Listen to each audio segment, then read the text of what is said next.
ನಮಸ್ಕಾರ. GTV news ಕನ್ನಡಕ್ಕೆ ಸ್ವಾಗತ. ನಾನು ನಿಮ್ಮ ವೆಂಕಟೇಶ್. ಮಾಗಡಿ ಪಟ್ಟಣದ ಗೌರಮ್ಮನಕೆರೆ ಹತ್ತಿರದ ಒಳಗೆರೆ ವೆಂಕಟರಮಣ ಸ್ವಾಮಿ ದೇವಾಲಯದಲ್ಲಿ ದೇವಾಲಯದ ಧರ್ಮದರ್ಶಿ ಶ್ರೀಮತಿ ಶಾರದಾ ಸುರೇಶ್ ಅವರ ನೇತೃತ್ವದಲ್ಲಿ ಹಾಗೂ ಕಾರ್ತಿಕ್ ಅಯ್ಯಂಗಾರ್ ಅವರ ಸಹಕಾರದಲ್ಲಿ ಸುಂದರಕಾಂಡ ರಾಮಾಯಣ ಪಾರಾಯಣ ಕಾರ್ಯಕ್ರಮವನ್ನು ನಡೆಸಲಾಯಿತು. ಈ ಸಂದರ್ಭದಲ್ಲಿ ಹೆಚ್ಚಿನ ಸಂಖ್ಯೆಯಲ್ಲಿ ಬಂದಂಥ ಭಕ್ತರುಗಳು ಪೂಜಾ ಕಾರ್ಯಕ್ರಮದಲ್ಲಿ ಭಾಗವಹಿಸಿ ಪ್ರಸಾದವನ್ನು ಸ್ವೀಕರಿಸಿ ಧನ್ಯರಾದರು.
ಲಕ್ಷ್ಮಣಾಗ್ರಜ ಕಸ್ತೂರಿ ತಿಲಕ ಕನಕ ಪಿತಾಂಬರ ಗರುಡ ವಾಹನ ಗಾನಲೋಲ ಗೋವಿಂದ. ಮೇಡಮ್ ನಮಸ್ತೆ. ನಮಸ್ತೆ. ಇವತ್ತು ಮಾಗಡಿ ಪಟ್ಟಣದಲ್ಲಿರ್ತಕ್ಕಂಥ ಒಳಗಡೆ ವೆಂಕಟರಮಣ ಸ್ವಾಮಿ ದೇವಸ್ಥಾನದಲ್ಲಿ ಒಂದು ಕಾರ್ಯಕ್ರಮವನ್ನು ಮಾಡ್ತಾ ಇದ್ದಾರೆ ಸ್ವಾಮಿ. ಏನು ಕಾರ್ಯಕ್ರಮ ಮೇಡಮ್ ಇದು? ಶ್ರೀಹರಿ ಗುರುಭ್ಯೋ ನಮಃ. ಮಾಗಡಿನಲ್ಲಿ ನಮ್ಮ ಕಾರ್ತಿಕ್ ಅಯ್ಯಂಗಾರ್ ಸ್ವಾಮಿಗಳು ಸುಂದರಕಾಂಡ ಪಾರಾಯಣ ದೀಕ್ಷೆಯನ್ನು ತೊಟ್ಟಿದ್ದಾರೆ. 108 ಪ್ರವಚನಗಳನ್ನ ಕೊಡಬೇಕು, ಅದು ಸುಂದರಕಾಂಡದ್ದು ಅಂತ ಹೇಳಿ ನಮ್ಮ ಕಾರ್ತಿಕ್ ದೀಕ್ಷಿತರು ಮಾಡ್ತಾ ಇದ್ದಾರೆ. ಮಾಗಡಿಯಾದ್ಯಂತ ಸುತ್ತಮುತ್ತ ದೂರ ದೂರ ಊರುಗಳು, ಹಳ್ಳಿಗಳು ಎಲ್ಲನೂ ಮಾಡ್ತಾ ಇದ್ದಾರೆ. ಸರಿ, ಇದು ಲೋಕ ಕಲ್ಯಾಣಾರ್ಥಕವಾಗಿ ನಡಿಬೇಕು ಅಂತೇಳಿ ಅವರು ಒಂದು ದೀಕ್ಷೆ ತಗೊಂಡು ಮಾಡ್ತಾ ಇದ್ದಾರೆ. 108ನೇ ಸುಂದರಕಾಂಡ ಪಾರಾಯಣನ ನಮ್ಮ ತಿರುಮಲಿ ರಂಗನಾಥ ಸ್ವಾಮಿ ದೇವಸ್ಥಾನದಲ್ಲಿ ಲಾಸ್ಟಿಗೆ ಇಟ್ಕೊಳ್ತಾರೆ. ತುಂಬ ದೊಡ್ಡ ಪ್ರಾಜೆಕ್ಟ್ ಹಾಕ್ಕೊಂಡು ತುಂಬ ಜನ, 10,000 ಜನಗಳ ಮಹಿಳೆಯರನ್ನ ಸೇರಿಸಿ ಕುಂಕುಮಾರ್ಚನೆ ಪ್ರತಿಯೊಂದು ಕಾರ್ಯಕ್ರಮನೂ ಇಟ್ಕೊಂಡಿದ್ದಾರೆ. ಅದ್ರ ಬಗ್ಗೆ ನಮ್ಮ ಕಾರ್ತಿಕಯ್ಯಂಗಾರ್ಗೆ ಗೊತ್ತು. ಇರೋದನ್ನ ಸ್ವಲ್ಪನ ನಮಗೆ ತಿಳಿಸಿರೋದ್ರ ಮುಖಾಂತರ ನಾವಿವತ್ತು ಇಟ್ಕೊಂಡಿದ್ದೀವಿ. ಇದು ಒಂದು ನಮ್ಮ ಒಂದು ಸರದಿ ಬಂದು 14ನೇ ಸರದಿ ಆಗಿದೆ. ಇದು 14ನೇ ನಂಬರ್ದು ಸರದಿ. ಒಳಗರೆ ವೆಂಕಟರಮಣ ಸ್ವಾಮಿ ದೇವಸ್ಥಾನದಲ್ಲಿ ಬೆಳಗ್ಗೆ 6 ಗಂಟೆಗೆ ಸುಂದರಕಾಂಡ ಪಾರಾಯಣ ನಡೀತು. 6 ಗಂಟೆಯಿಂದ ಈಗ 12ವರೆಗೆ ಸ್ವಾಮಿಯವರಿಗೆ, ಶ್ರೀರಾಮಚಂದ್ರಮೂರ್ತಿಯವರಿಗೆ, ರಾಮ ಸೀತಾ ಲಕ್ಷ್ಮಣ ಆಂಜನೇಯ ಸಮೇತ ರಾಮ ಸೀತರಿಗೆ ಪಟ್ಟಾಭಿಷೇಕ ಆಯಿತು. ಈಗ 12ವರೆಯಲ್ಲಾಯಿತು. ಮಹಾಮಂಗಳಾರತಿ, ಪ್ರಸಾದ ವಿನಿಯೋಗ ಎಲ್ಲ ಇಟ್ಕೊಂಡಿದ್ದೀವಿ ದೇವಸ್ಥಾನದ ವತಿಯಿಂದ. ಎಲ್ಲರಿಗೂ ಸರ್ವೇ ಜನ ಸುಖಿನೋಭವಂತು ಅಂತೇಳಿ ಭಗವಂತ ಆ ಗೋವಿಂದ ಶ್ರೀರಾಮಚಂದ್ರಮೂರ್ತಿ ಸೀತಾ ಸಮೇತ ಈ ನಮ್ಮ ಮಾಗಡಿಗೆ ಸುತ್ತಮುತ್ತಲು ಸಮಸ್ತ ಜನತೆಗೆ ಎಲ್ಲರಿಗೂ ಒಳ್ಳೇದು ಮಾಡಲಿ ಅಂತೇಳಿ ಕೇಳ್ತಾ ಇದೊಂದು ಸಣ್ಣ ಒಂದು ಸುಂದರಕಾಂಡ ಪಾರಾಯಣವನ್ನು ನಮ್ಮ ದೇವಸ್ಥಾನದಲ್ಲಿ ಆಯೋಜಿಸ್ಕೊಂಡಿದ್ವಿ. ಹಾಗಾಗಿ ಎಲ್ಲರಿಗೂ ಒಳಿತಾಗಲಿ ಅಂತೇಳಿ ಆ ಭಗವಂತನಲ್ಲಿ ಮೊರೆ ಕೇಳುತ್ತಾ ಸ್ವಸ್ತಿ. ಜೈ ಶ್ರೀರಾಮ್, ಜೈ ಶ್ರೀರಾಮ್, ಜೋರ್ಗ ಜೈ ಶ್ರೀರಾಮ್. ಜೈ ಶ್ರೀರಾಮ್.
ಪುಣ್ಯಭೂಮಿ ಧರ್ಮಪ್ರಭು ಕೆಂಪೇಗೌಡರು ಆಳಿದಂಥ ಮಾಗಡಿ ಸೀಮೆಯ ಧಾರ್ಮಿಕ ಕ್ಷೇತ್ರದಲ್ಲಿ ಒಳಗೆರೆ ಲಕ್ಷ್ಮೀ ವೆಂಕಟರಮಣ ಸ್ವಾಮಿ ದೇವಸ್ಥಾನದಲ್ಲಿ ಇವತ್ತು ಶ್ರೀಮತಿ ಶಾರದಾ ಸುರೇಶ್ ರವರು ಮತ್ತು ಪಟ್ಟಣದ ಎಲ್ಲ ಆರ್ಯವೈಶ್ಯ ಮಂಡಳಿ, ಎಲ್ಲ ಸಮುದಾಯದ ಭಕ್ತರು ಕೂಡ ಸುಂದರಕಾಂಡ ಪಾರಾಯಣವನ್ನು ಏರ್ಪಡಿಸಿದ್ದಾರೆ. ಹೊಯ್ಸಳರ ವೀರ ಬಲ್ಲಾಳರಾಯ ಈ ದೇಗುಲವನ್ನು ನಿರ್ಮಾಣ ಮಾಡ್ತಾನೆ ಅಂತೇಳಿ ಇಲ್ಲಿ ಈ ದೇವಸ್ಥಾನದಲ್ಲಿ ಶಾಸನಗಳೆಲ್ಲ ಇದೆ. ಇವತ್ತು ಶ್ರೀ ರಂಗನಾಥ ಸ್ವಾಮಿ ದೇಗುಲ, ಸೋಮೇಶ್ವರ ಸ್ವಾಮಿ ದೇಗುಲ, ಕಾಶಿ ವಿಶ್ವೇಶ್ವರ ಸ್ವಾಮಿ ದೇಗುಲ, ಕೋಟೆ ರಾಮೇಶ್ವರ ಸ್ವಾಮಿ ದೇಗುಲಗಳು ಚಾರಿತ್ರಿಕ ದೇಗುಲಗಳಿದೆ. ಒಳಗೆರೆ ಲಕ್ಷ್ಮೀ ವೆಂಕಟರಮಣ ಸ್ವಾಮಿ ದೇವಸ್ಥಾನದಲ್ಲಿ ಈ ದೇಗುಲ ಶಿಥಿಲವಾಗಿತ್ತು. ದೇಗುಲವನ್ನು ಜೀರ್ಣೋದ್ಧಾರ ಮಾಡಿಸಿರ್ತಕ್ಕಂಥ ಶ್ರೀಮತಿ ಶಾರದಾ ಸುರೇಶ್ ಅವರಿಗೆ ಕೃತಜ್ಞತೆಗಳು. ಕಾರ್ತಿಕ್ ಅಯ್ಯಂಗಾರ್ರವರು ಇವತ್ತು ಸುಂದರಕಾಂಡ ರಾಮಾಯಣವನ್ನು ಲೋಕ ಕಲ್ಯಾಣಕ್ಕಾಗಿ ಏರ್ಪಡಿಸಿದ್ದಾರೆ. ಅವರು ಅಲ್ಲಿ ಆಗಮನಿಕದಿದ್ದು ಸ್ವಾಮಿ ಇವತ್ತಿನ ವಿಶೇಷದ ಬಗ್ಗೆ ಒಂದೆರಡು ಅನಿಸಿಕೆಯನ್ನು ಹಂಚಿಕೊಳ್ಳಿ ಸರ್. ಓಂ ನಮೋ ನಾರಾಯಣಾಯ, ಮಾಂಡವ್ಯೇಶಾಯ ನಮಃ, ಶ್ರೀಮತೆ ರಾಮಾನುಜಾಯ ನಮಃ. ನಮ್ಮ ಮಾಗಡಿ ರಂಗನಾಥ ಸ್ವಾಮಿ ದೇವಸ್ಥಾನದಲ್ಲಿ ಮುಂದಿನ ವರ್ಷ ಮಾರ್ಚ್ ತಿಂಗಳಿನಲ್ಲಿ ಲೋಕ ಕಲ್ಯಾಣಾರ್ಥವಾಗಿ ಅಷ್ಟಾಕ್ಷರಿ ಮಹಾಯಾಗವನ್ನು 5 ದಿನಗಳ ಕಾಲ ನಡೆಯುತ್ತೆ ಅಂತ ಒಂದು ಮಹಾಯಾಗವನ್ನು ನಡೆಸಬೇಕು ಅಂತ ಭಗವಂತನ ಪ್ರೇರಣೆಯಿಂದ, ಆಚಾರ್ಯರ ಅನುಗ್ರಹದಿಂದ ನಿಶ್ಚಯವಾಗಿದೆ. ಈ ಒಂದು ಯಾಗ ಅಂತ ಹೇಳಿದ್ರೆ ಅದಕ್ಕೆ ಪೂರ್ವಭಾವಿಯಾಗಿ ಒಂದಷ್ಟು ಜಪತಪಾದಿಗಳೆಲ್ಲ ಇರುತ್ತೆ, ಅದು ನಡೀತಾ ಇದೆ. ಅದೇ ರೀತಿ ಅಖಂಡ ಸಾಮ್ರಾಜ್ಯ ಪಟ್ಟಾಭಿಷೇಕವನ್ನು ಈ ಒಂದು ಮಹತ್ ಕಾರ್ಯದಲ್ಲಿ ನಾವು ರಂಗನಾಥ ಸ್ವಾಮಿಗೆ ನಡೆಸಬೇಕು ಅಂತ ಮನೋನಿಶ್ಚಯ ಮಾಡಿಕೊಂಡು ಅಖಂಡ ಸಾಮ್ರಾಜ್ಯ ಪಟ್ಟಾಭಿಷೇಕ ಅಂದರೆ ರಾಮಾಯಣವನ್ನು 100 ಬಾರಿ ಪಾರಾಯಣವನ್ನು ಮಾಡಿ 100 ಬಾರಿ ರಾಮರಿಗೆ ಪಟ್ಟಾಭಿಷೇಕವಾಗಿರಬೇಕು. ಆ 100ನೇ ಬಾರಿ ಮಾಡುವಂಥ ಪಟ್ಟಾಭಿಷೇಕಕ್ಕೆ ಅಖಂಡ ಸಾಮ್ರಾಜ್ಯ ಪಟ್ಟಾಭಿಷೇಕ ಅಂತ ಹೇಳ್ತಾರೆ. ಅದನ್ನು ಮೊದಲಿಗೆ ರಾಮಾಯಣದಲ್ಲಿ 7 ಕಾಂಡಗಳಿದೆ. ಅದರಲ್ಲಿ ಪ್ರಮುಖವಾಗಿರ್ತಕ್ಕಂಥದ್ದು ಸುಂದರಕಾಂಡ. ಸುಂದರೋ ಸುಂದರೇ ಕಪಿಹಿ ಅಂತ ಆಂಜನೇಯನ ಒಂದು ಆ ಕಾಂಡಕ್ಕೆ ಆಂಜನೇಯನಿಗೆ ಸುಂದರ ಅಂತಕ್ಕಂತಹ ಒಂದು ಹೆಸರು ಉಂಟು. ಆದ್ದರಿಂದ ಅದಕ್ಕೆ ಸುಂದರಕಾಂಡ ಅಂತ ವಿಶೇಷವಾಗಿರ್ತಕ್ಕಂತಹ ಸ್ಥಾನಮಾನವಿದೆ. ಈ ಒಂದು ಸುಂದರಕಾಂಡದ ಪಾರಾಯಣದ ಕ್ರಮ ಹೇಗೆ ಅಂತ ಹೇಳಿದ್ರೆ ಪ್ರಥಮೆಯಲ್ಲಿ ಪ್ರಾರಂಭ ಮಾಡಿ ನವಮಿಗೆ ಮುಗಿಸಿ ದಶಮಿಯಲ್ಲಿ ಪಟ್ಟಾಭಿಷೇಕವನ್ನು ಮಾಡಬೇಕು ಅಂತ. ಅದರಂತೆಯೇ ನಮಗೆ ಸಮಯದ ಅಭಾವ ಇರುವುದರಿಂದ ನಾವು ಜನವರಿ ಅಥವಾ ಫೆಬ್ರವರಿ ಒಳಗಡೆ ನಾವು ಈ ಒಂದು 108 ಬಾರಿ ಸುಂದರಕಾಂಡ ಪೂರ್ಣ ಪಾರಾಯಣವನ್ನು ಮಾಡಿ ಪಟ್ಟಾಭಿಷೇಕವನ್ನು ಮಾಡಬೇಕು ಅಂತ ಅಂದ್ಕೊಂಡಿರೋದ್ರಿಂದ ಏಕದಿನ ಒಂದೇ ದಿನದಲ್ಲಿ ಈ ಒಂದು ಸುಂದರಕಾಂಡವನ್ನು ಪಾರಾಯಣ ಮಾಡೋಣ ಅಂತ ಭಗವಂತನಲ್ಲಿ ಸಂಕಲ್ಪ ಮಾಡಿ ಆಚಾರ್ಯರ ಅನುಗ್ರಹವನ್ನು ತೆಗೆದುಕೊಂಡು ಪ್ರಾರಂಭಿಸಿದ್ವಿ. ಆದರೆ ಭಗವಂತನ ಅನುಗ್ರಹ ಆಚಾರ್ಯ ಕೃಪೆಯಿಂದ ಒಂದೇ ದಿನಕ್ಕೆ ಮೊದಲು 8 ರಿಂದ 9 ಗಂಟೆಗಳ ಕಾಲ ತಗೊಂತು. ಈಗ ಒಂದು 6:30 ರಿಂದ 7 ಗಂಟೆಗಳ ಸತತವಾಗಿ ಪಾರಾಯಣವಾಗಿ ಭಗವಂತನಿಗೆ ರಾಮರಿಗೆ ಪಟ್ಟಾಭಿಷೇಕವಾಗಿದೆ. ಮೊದಲು ನಾವು ನಮ್ಮ ಮನೆಯಲ್ಲೇ 108 ಬಾರಿ ಮಾಡೋಣ ಅಂತ ಮನಸ್ಸಿನಲ್ಲಿ ಅಂದ್ಕೊಂಡ್ವಿ. ಆಮೇಲೆ ರಾಮನ ಬರೀ ನಮ್ಮ ಮನೇಲೇ ಇಟ್ಕೊಂಡ್ರೆ ಸಾಲದು, ಮನೆ ಮನೆಗೂ ರಾಮ ಅಂತಕ್ಕಂಥದ್ದನ್ನು ನಾವು ತಿಳಿಸಬೇಕು ಅಂತ ಪ್ರತಿಯೊಬ್ಬರ ಮನೆಯಲ್ಲಿ, ಎಲ್ಲರ ಮನೆಯಲ್ಲೂ, ಇಂಥವ್ರು ಅಂಥವ್ರು ಅಂತ ಮನೆಯಲ್ಲ, ಎಲ್ಲರ ಮನೆಯಲ್ಲೂ ಮತ್ತು ಎಲ್ಲ ನಮ್ಮ ಆದಷ್ಟು ಮಾಗಡಿ ಮತ್ತು ಹೊರಗಡೆ ಇರ್ತಕ್ಕಂಥ ಪುಣ್ಯಕ್ಷೇತ್ರಗಳಲ್ಲಿ ಈ ಒಂದು ಪಾರಾಯಣವನ್ನು ಮಾಡಿ ಆ ಒಂದು ಪಟ್ಟಾಭಿಷೇಕವನ್ನು ನಡೆಸೋಣ ಅಂತ ಇವತ್ತು 14ನೇ ಪಟ್ಟಾಭಿಷೇಕವಾಗಿದೆ. ಮಾಗಡಿಯ ಪ್ರಸಿದ್ಧವಾಗಿರ್ತಕ್ಕಂತಹ ಒಳಗೆರೆ ವೆಂಕಟರಮಣ ಸ್ವಾಮಿ ದೇವಸ್ಥಾನ, ಈ ಒಂದು ದೇವಸ್ಥಾನದಲ್ಲಿ ಆಯೋಜನೆ ಮಾಡಿದ್ರು. ಬಹಳ ಭಗವಂತನಿಗೆ ಪ್ರೀತಿಪೂರ್ವಕವಾಗಿ ಭಕ್ತಿಪೂರ್ವಕವಾಗಿ ಈ ಒಂದು ಪಾರಾಯಣ ನಡೆದಿದೆ. ಅದರ ಸಮಾಪ್ತಿಯಾಗಿ ಪಟ್ಟಾಭಿಷೇಕ ಕೂಡ ನಡೆದಿದೆ. ನಾವಂತೂ ರಾಮನ ಕಾಲದಲ್ಲಿರಲಿಲ್ಲ, ಆದರೆ ದೊಡ್ಡವರು ಹೇಳಿರೋದು ಮತ್ತು ಶ್ರೀಕೋಶದಲ್ಲಿರ್ತಕ್ಕಂಥ ವಿಚಾರದನ್ನು ತಿಳ್ಕೊಂಡಿದ್ದೀವಿ. ಆ ಒಂದು ರಾಮನ ಒಂದು ಅಯೋಧ್ಯೆಯಲ್ಲೇ ಪಟ್ಟಾಭಿಷೇಕ ಮಾಡಿದಾಗ ನಾವೆಲ್ಲ ಸಾಕ್ಷೀಭೂತರಾಗಿದ್ದೀವೇನೋ ಅನ್ನುವಂತಹ ಭಾಸದಲ್ಲಿ ಇವತ್ತು ಅಷ್ಟು ಜನ ಭಕ್ತಾದಿಗಳೆಲ್ಲ ಸೇರಿದ್ರು. ನಮಗನ್ನಿಸ್ತು ಈ ಒಂದು ದೇವಸ್ಥಾನವನ್ನು ನೀವು ಮೊದಲು ನೋಡಿದರೆ ಈ ದೇವಸ್ಥಾನ ಒಂದು ಸಣ್ಣ ಪುಟಾಣಿ ಒಂದು ಆಲಯದಂತಿತ್ತು.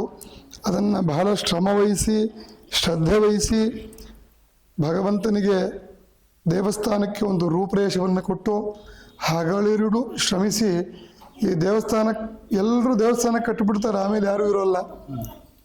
ಆದರೆ ಇವರು ಕಟ್ಟಿದ ಮೇಲೂ ಅದರ ಪೂಜೆಯನ್ನೆಲ್ಲ ನೋಡಿಕೊಂಡು ಭಗವಂತನಿಗೆ ಶಾಸ್ತ್ರೋಕ್ತವಾಗಿ ಎಲ್ಲ ವಿಧಾನೋಕ್ತವಾಗಿ ಪೂಜೆಯನ್ನು ನಡೆಸ್ತಾ ಇದ್ದಾರೆ. ಭಗವಂತ ಇವರಿಗೆ ಶಾರದಾ ಸುರೇಶ್ ಮತ್ತು ಸುರೇಶ್ ಅವರ ಕುಟುಂಬ ವರ್ಗಕ್ಕೆ ಅನುಗ್ರಹವನ್ನು ಮಾಡಿ ಇದೇ ರೀತಿ ದೇವಸ್ಥಾನದಲ್ಲಿ ನಾನು ಅವಾಗಲೇ ಬೆಳಗ್ಗೆ ಸಂಕಲ್ಪ ಮಾಡುವಾಗ ಅಂದ್ಕೊಂಡೆ, ನಿತ್ಯೋತ್ಸವ, ಪಕ್ಷೋತ್ಸವ, ಮಾಸೋತ್ಸವ, ಸಂವತ್ಸರೋತ್ಸವ, ವಸಂತೋತ್ಸವ, ಪವಿತ್ರೋತ್ಸವ, ಬ್ರಹ್ಮೋತ್ಸವಾದಿಗಳೆಲ್ಲ ನೆರವೇರಲಿ, ಅದನ್ನು ನಾವೆಲ್ಲ ಕಣ್ತುಂಬಿಕೊಂಡು ನೋಡೋಣ. ಆ ರೀತಿ ಈ ದೇವಸ್ಥಾನ ನಡೀಲಿ, ಎಲ್ಲ ಕಾರ್ಯಕ್ರಮಗಳು ಅವರಿಗೆ ಆ ಒಂದು ಶಕ್ತಿಯನ್ನು ಭಗವಂತ ಕೊಡಲಿ ಅಂತ ಭಗವಂತನ ಹತ್ರ ಪ್ರಾರ್ಥನೆ ಮಾಡಿಕೊಂಡು, ಅದೇ ರೀತಿ ಈ ಒಂದು ಕಾರ್ಯಕ್ರಮದ ಉದ್ಘಾಟನೆ ಅಕ್ಟೋಬರ್ನಲ್ಲಿ ಮಾಡ್ತೀವಿ. ತಮಗೆಲ್ರಿಗೂ ಮುಂಚಿತವಾಗಿ ತಿಳಿಸ್ತೀವಿ. ಅದರ ರೂಪುರೇಷೆಗಳು ರೆಡಿ ಆಗ್ತಾ ಇದೆ. ಈಗ ನಾವು ಸುಮಾರು ಒಂದು 10,000 ಹೆಣ್ಣುಮಕ್ಳ ಹತ್ರ ಕೋಟಿ ಅರ್ಚನೆ ಮಾಡಿಸ್ಬೇಕು ಅಂತ ಒಂದು ಅಂದ್ಕೊಂಡಿದ್ದೀವಿ. ಯಾಕೆಂದರೆ ಎಲ್ಲ ಕಡೆ ಲಕ್ಷಾರ್ಚನೆ ಆಗುತ್ತೆ. ನಾವು ಅವರನ್ನು ನಮ್ಮ ಜೊತೆ ಕರ್ಕೊಂಡು ಹೋದಾಗ ಭಗವಂತನಿಗೆ ಪ್ರಿಯವಾಗುವಂಥದ್ದು. ಅದೇ ರೀತಿಯಾಗಿ ಸುಮಾರು ಎಲ್ಲ ವೇದದಲ್ಲಿ 4 ವೇದಗಳಿದೆ, 10 ಶಾಖೆಗಳಿದೆ. ಅದು ಯಾರಿಗೂ ಗೊತ್ತೇ ಇಲ್ಲ. ಬರೀ ಎಲ್ಲರೂ 4 ವೇದ ಅಂತ ಅಂದ್ಕೊಂಡಿದ್ದಾರೆ. ಅದು 10 ಶಾಖೆ ಇದೆ. ಅದು ನಮ್ಮ ಭಾರತಾದ್ಯಂತ ಬೇರೆ ಬೇರೆ ಮೂಲೆಗಳಲ್ಲಿದೆ. ಅವ್ರನ್ನೆಲ್ಲ ಕರೆಸಿ ಎಲ್ಲವನ್ನು ಪಾರಾಯಣವನ್ನು ಮಾಡಿಸಿ ತುಂಬ ವಿಶೇಷವಾಗಿ, ಅಂದರೆ ಆಡಂಬರ ಅಂದರೆ ಶಾಸ್ತ್ರದಲ್ಲಿ ಆಡಂಬರವಾಗಿ ನಡೆಸೋಣ ಅಂತ ಅಂದ್ಕೊಂಡಿದೆ. ತಮ್ಮೆಲ್ಲರ ಒಂದು ಸಹಕಾರ ಬೇಕು. ಎಲ್ಲರ ಸಹಕಾರ, ಮಾಗಡಿ ಪಟ್ಟಣ, ನಮ್ಮ ರಾಜ್ಯದಾದ್ಯಂತ ಎಲ್ಲ ಭಕ್ತಾದಿಗಳ ಸಹಕಾರ, ಜನಪ್ರತಿನಿಧಿಗಳ ಸಹಕಾರ, ನಿಮ್ಮಗಳ ಸಹಕಾರ ಎಲ್ಲ ತಗೊಂಡು ವಿಜೃಂಭಣೆಯಾಗಿ ನಡೆಸೋಣ. ಇದು ನಮ್ಮ ಕಾರ್ಯಕ್ರಮ ಅಲ್ಲ, ನಿಮ್ಮ ರಂಗನಿಗೆ ನಡೆಸುವಂಥದ್ದು. ನೀವೆಲ್ಲ ಇದ್ದು ಇದನ್ನು ನಡೆಸ್ಕೊಡ್ಬೇಕು. ಮುಂದಕ್ಕೆ ಇದರ ಒಂದು ಏನು ವಿಚಾರಗಳನ್ನೆಲ್ಲ ನಾನು ತಿಳಿಸ್ಕೊಡ್ತೀನಿ. ಸರ್ವೇ ಜನ ಸುಖಿನೋ ಭವಂತು, ಸಮಸ್ತ ಸನ್ಮಂಗಳಾನಿ ಭವಂತು. ತಮಗೂ ಕೂಡ ರಂಗನಾಥ ಅನುಗ್ರಹ ಮಾಡಲಿ.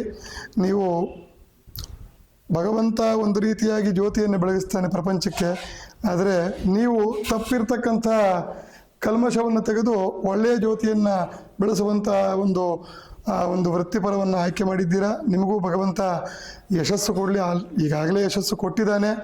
ಆರೋಗ್ಯ ಕೊಡಲಿ. ನಿಮಗೆ ಆರೋಗ್ಯ ಕೊಟ್ಟು ಈ ಒಂದು ಕಾರ್ಯಕ್ರಮವನ್ನು ಚೆನ್ನಾಗಿ ನಡೆಸುವಂತೆ ನಿಮಗೆ ಶಕ್ತಿ ಕೊಡಲಿ. ಭಗವಂತ ಒಳ್ಳೇದು ಮಾಡಿ ಎಲ್ರಿಗೂ. ಸರ್ವೇ ಜನ ಸುಖಿನೋ ಭವಂತು, ಸಮಸ್ತ ಸನ್ಮಂಗಳಾನಿ ಭವಂತು.